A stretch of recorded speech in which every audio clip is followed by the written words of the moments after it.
नमस्कार, वंदे मातरम। दोस्तों, स्वागत है आप सबका सैनिक पाठशाला में। आज के इस वीडियो के 4 अहम जानकारियां लेके आया हूं, जैसे आप पीछे बोर्ड पर देख पा रहे हैं।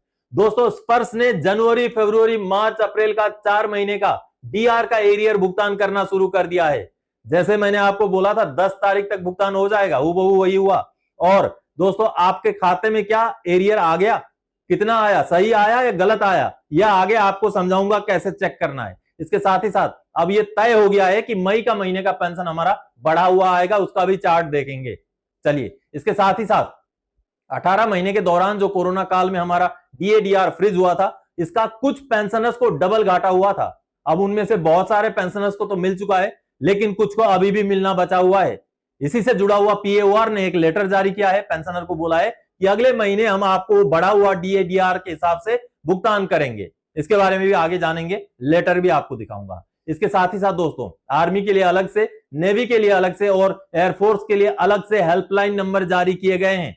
इसके बारे में भी आगे आपको जानकारी दूंगा। इसके साथ ही साथ 8वां पे कमीशन का दूसरे दौर के बैठकें शुरू हो गई हैं, और खास करके जो जानकारी अभी सामने रखी गई है पे कमीशन की तरफ से, यह बैठक दोस्तों खास करके पूर्व सैनिकों के संस्थानों के लिए और रेलवे के एसोसिएशन के लिए होने वाली है। तो बहुत अहम मुद्दा है, इसके बारे में भी आगे बात करेंगे। तो चलिए आगे बढ़ते हैं इन्हीं विषयों को लेके। लेकिन आगे बढ़ने से पहले, अगर आप सैनिक पाठशाला चैनल का वीडियो पहली बार देख रहे हैं या अभी तक चैनल को सब्सक्राइब नहीं किया है, तो चैनल के साथ जुड़े रहने के लिए, इसका हिस्सा बने रहने के लिए और आपसे जुड़ी हुई भरोसेमंद ऑथेंटिक जानकारी पाते रहने के लिए चैनल को जरूर सब्सक्राइब करें और दोस्तों के साथ शेयर करें। दोस्तों चलिए, अब सबसे पहली जानकारी, 8वें वेतन आयोग की सेकंड राउंड की बैठकें शुरू। 13 और 14 मई को दिल्ली में होगी बैठक। जी हां, इसको लेकर के 8वां पे कमीशन ने एक लेटर जारी किया है, नोटिस जारी किया है, उसको देखते हैं। दोस्तों, ये सामने जो नोटिस आप देख पा रहे हैं, भारत सरकार के 8वें पे कमीशन ने ये नोटिस जारी किया है 6 मई 2026 को। इस नोटिस के जरिए ये जानकारी सामने आती है कि 8वां पे कमीशन अब दूसरे दौर की मीटिंग शुरू कर रहा है, दूसरे दौर की बैठकें शुरू होने वाली हैं। तो ऐसे में खास करके जो रेलवे के और जो पूर्व सैनिकों के संस्थाएं हैं, उनके लिए ये बैठक होने वाली है दोस्तों, और 13 और 14 मई को होने वाली है। देखिए, द 8th सेंट्रल पे commission will interact with institutions, organizations of Ministry of Defense and Ministry of Railways and unions/associations of defense forces and railway located registered in Delhi on 13 and 14 May 2026 Wednesday and Thursday। यानी कि आने वाले 13 और 14 मई को पे commission खास करके railway के और डिफेंस के जितने एसोसिएशन हैं, उनके साथ बैठक करने वाली है। क्योंकि दिल्ली में पहले राउंड की बैठक एक बार हो चुकी है अप्रैल के महीने में, इसलिए इस बैठक को मैं दूसरे राउंड की बैठक बोल रहा हूं। देखिए, concern stakeholders including union association desirous of interacting with the commission में submit their request seeking appointment with the commission vide. यहां पर एक लिंक दिया गया है, बाय संडे दैट इज 10 मई 2026 along with unique memo ID generated after submission memorandum। यानी कि पहले तो मेमोरेंडम ऑनलाइन सबमिट करना है, उसके आगे फिर जो भी इंटरेक्ट करना चाहता है, बातचीत करना चाहता है, मुलाकात करना चाहता है, वो 10 मई तक, इस 13-14 मई के मुलाकात के लिए 10 मई के अंदर इस लिंक में जाकर के पे कमीशन का वेबसाइट में अप्लाई कर देना है, ताकि आपको अपॉइंटमेंट मिल जाए और पे कमीशन के साथ मुलाकात हो जाए। ये सुनहरा मौका है दोस्तों, इस तरीके का मौका हर पे कमीशन में नहीं आया है।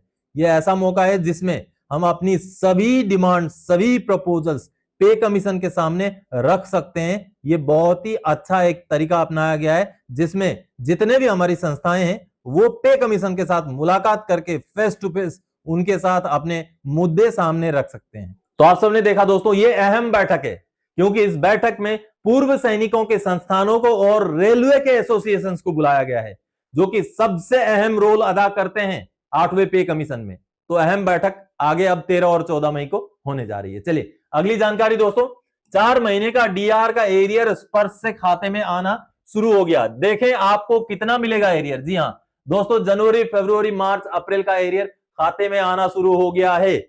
मैंने पहले ही बोला था 10 मई तक भुगतान होने के चांसेस हैं। जी हां, मेरा आज से कई दिनों पहले का एक वीडियो क्लिप पहले देख लीजिए। जिनको भी 58% के हिसाब से, यानी कि पिछला महीना जितना मिला उतना ही पेंशन मिलेगा, उन पेंशनर्स को आगे बहुत जल्दी मई के महीने में, हो सकता है 10 तारीख के अंदर अंदर ही आपको 4 महीने का एरियर मिल जाएगा। तो आप सबने देखा, 27 अप्रैल को ही मैंने बोल दिया था आपको दोस्तों कि आपको 4 महीने का डीआर का एरियर मिलेगा और 10 मई के अंदर अंदर मिलने के चांसेस हैं। चलिए अब आगे बढ़ते हैं, आपको दिखाऊंगा चार्ट कि आपका कितना आना चाहिए, कितना एरियर बन रहा है और मई महीने का पेंशन कितना आएगा, वो भी आगे पहले चार्ट देख लेते हैं। दोस्तों इस सामने जो आप चार्ट देख पा रहे हैं, ये चार्ट आपका जनवरी से लेकर के अप्रैल तक का 4 महीने का 2% डीआर बढ़ोतरी का एरियर का चार्ट है। इसके साथ ही साथ आपका अगला महीने यानी कि मई के महीने में कितना पेंशन आपके खाते में अब क्रेडिट होगा उसका चार्ट है। इस चार्ट के बाद आपको मैं एक आसान तरीका भी बता दूंगा जिससे आप अपना 4 महीने का डीआर का एरियर निकाल सकते हैं। अगर इस चार्ट में आपका पेंशन मौजूद नहीं है, क्योंकि देखिए यहां पर केवल वाई ग्रुप के कुछ ही कैटेगरी के पेंशनर का अमाउंट यहां लिया गया है, आप देख पा रहे हैं ओआरओपी 3 का रेट का पेंशन लिया गया है, लेकिन बहुत सारे पेंशनर्स का जो बेसिक पेंशन है इससे हटके होता है, इससे अलग होता है।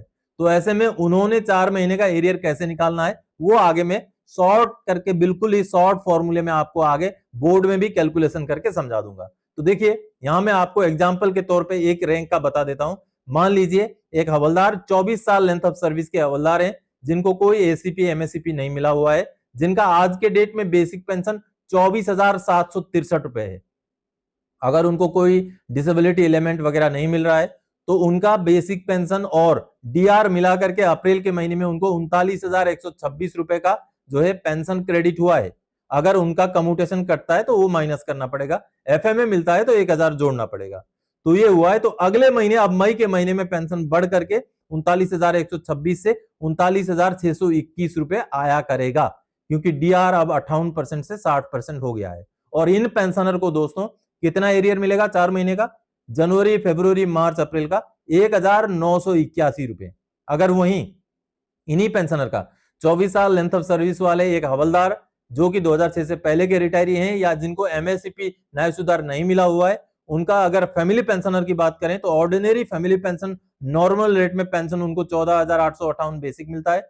जो अप्रैल तक उनको कुल पेंशन 23,476 मिल रहा था, अब मई के महीने से 23,773 हो जाएगा और उनको एरियर मिलेगा 1,189 रुपए।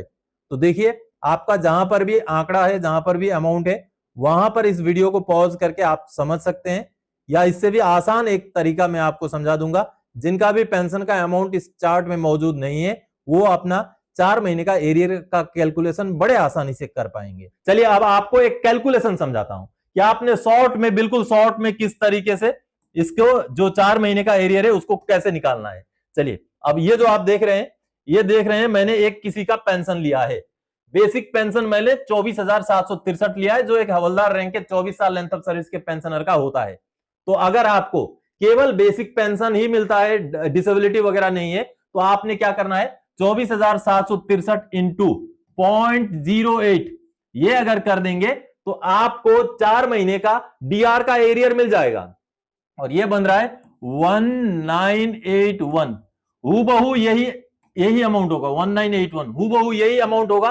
किसी का इस अमाउंट में प्लस या माइनस 1 या 2 रुपए का हो सकता है, चांसेस कम है लेकिन भी फिर भी हो सकता है कि किसी का 1 रुपए या 2 रुपए का डिफरेंस हो। मान लीजिए किसी को डिसेबिलिटी एलिमेंट भी मिलता है, 24,763 में 50% डिसेबिलिटी है तो उनका डिसेबिलिटी एलिमेंट बन रहा है 7,429 रुपए।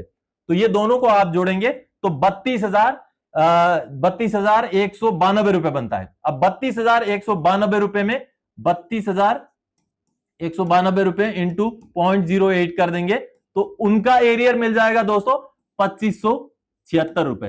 अब मान लीजिए कोई ऐसे पेंशनर है जिनका बेसिक इतना है, डिसेबिलिटी इतना है, उनको मान लीजिए एडिशनल पेंशन भी मिलता है 80 साल उम्र होने की वजह से 20%, तो वो बनेगा इतना। तो ये तीनों को जोड़ेंगे तो कुल 37,145 बनेगा। इस पर आपको 0.08 करना है तो ये बनेगा 2,972 रुपए। तो इस तरीके से आप अपना 4 महीने का एरियर जो है बड़े आसानी से निकाल सकते हैं। जितना भी आपका बेसिक है उसके साथ 0.08 को गुणा कर दीजिए, कैलकुलेटर मार लीजिए, उतना ही अमाउंट आपको एरियर के रूप में 4 महीने का आना चाहिए। 1 या 2 रुपए का डिफरेंस इस अमाउंट में हो सकता है। तो ये रहा आसान सा कैलकुलेशन। अगर अभी तक आपको नहीं मिला है स्पर्श से तो मिल जाएगा, आज भुगतान शुरू हो चुका है, मिल जाएगा, आगे बहुत जल्दी आपको भी मिल जाएगा। चलिए अब अगली जानकारी की ओर आगे बढ़ते दोस्तों।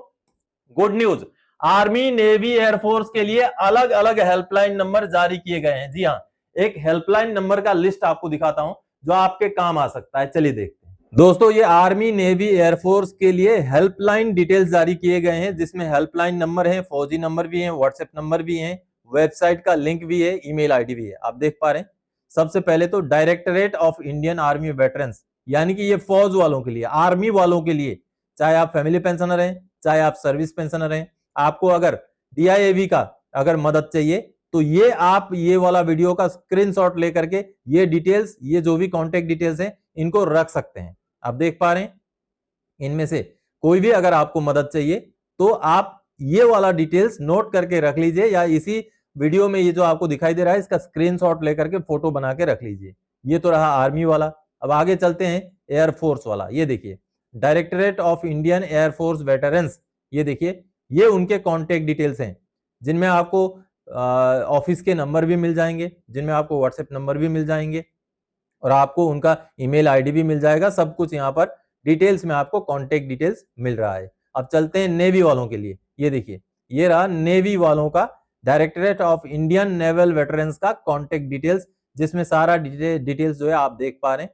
आपके काम की जानकारी है, इसको सेव करके रख लीजिए, या तो फिर ये जो फोटो मैं दिखा रहा हूं इसका स्क्रीनशॉट ले लीजिए, ताकि आप इसको फिर फोटो बना करके रख लें, ताकि कभी भी जरूरत पड़े तो आप इसका इस्तेमाल कर सकते हैं। चलिए अगली जानकारी दोस्तों, खुशखबरी, कोरोना काल का DA बढ़ोतरी का फायदा जल्दी दिया जाएगा, PAOR ने जारी किया लेटर। जी हाँ दोस्तों, कोरोना काल में जब DA/DR फ्रीज हुआ था तो कुछ लोगों को डबल घाटे हुए थे। कैसे घाटे हुए थे? मान लीजिए जो हमें DR बढ़ोतरी नहीं हुआ, जो DR को फ्रीज किया गया, 17% में फ्रीज किया गया, आगे जाके 31% में खोला गया, तो वो जो बीच का जो पीरियड था उस समय में वो बढ़ोतरी तो नहीं दिया गया, वो एक नुकसान। और कुछ लोग जो उस समय में रिटायर हुए, जनवरी 2020 से जून 2021 के बीच में रिटायर हुए, उनका लीव इनकेसमेंट और ग्रेचुइटी का कैलकुलेशन भी 17% के हिसाब से ही करके उनको दिया गया था। लेकिन बाद में वित्त मंत्रालय ने ग्रेचुइटी और लीव इनकेसमेंट का कैलकुलेशन करने के लिए अलग अलग DA का परसेंटेज जारी किया था।